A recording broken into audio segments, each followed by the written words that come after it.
Thank you, Mr. Chairman. Mr. Estevez, I just want to sort of try to establish some baselines here. So first of all, I trust you would agree that any technology transfer, even as a part of an outbound investment by an American firm into China, is currently subject to the existing export controls.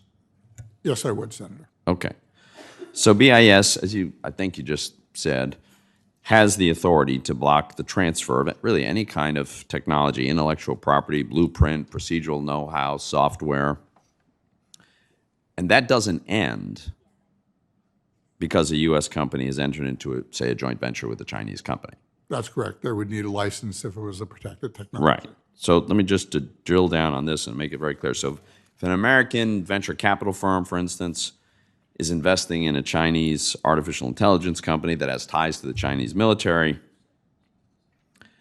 a technology transfer that's associated with that deal that included some kind of intellectual property or sensitive blueprints or services or procedural know-how, none of that escapes the jurisdiction of these export controls because it's part of an investment deal. If there was a technology transfer as part of that investment, that's correct, Senator. Right.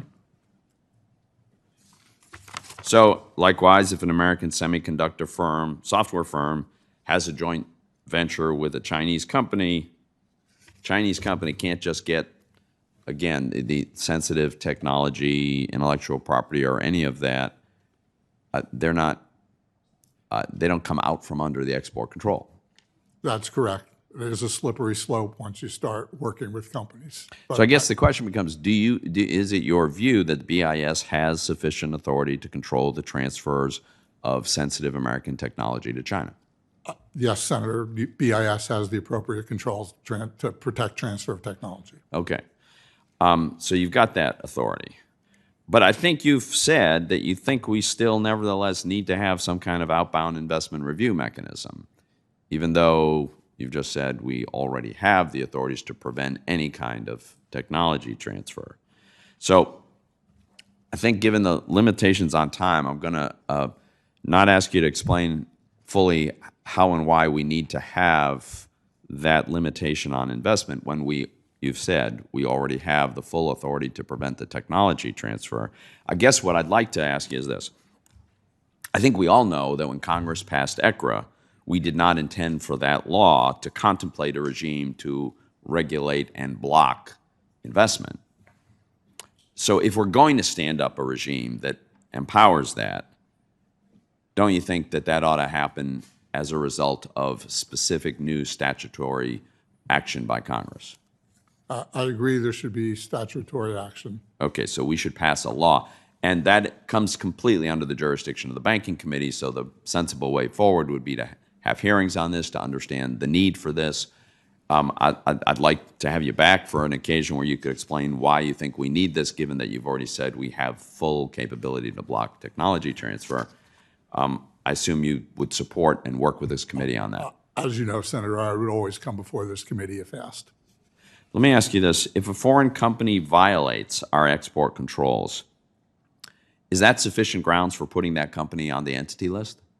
If a foreign company violates our export controls, that is they'd be a likely candidate for an entity list listing. Likely candidate. So, yes, I would put them on the entity list. Okay. All right. So we should, okay.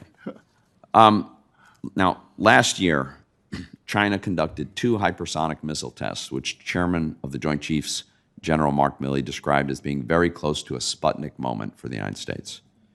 There's also growing speculation that China will soon unveil its H-20 nuclear-capable stealth bomber. Now, several months ago, my staff and the staff of the chairman requested a briefing on the hypersonic test to hear from BIS an assessment of whether or not and to what extent any U.S. technology that was used in the development of that system. But we have not yet received that briefing. So I'd like now to expand that briefing to include an analysis of whether U.S. technology of any sort was been involved in the development of the H-20 bomber. Can you commit today to give us that briefing within the next month? I will commit to give the committee what Commerce can give.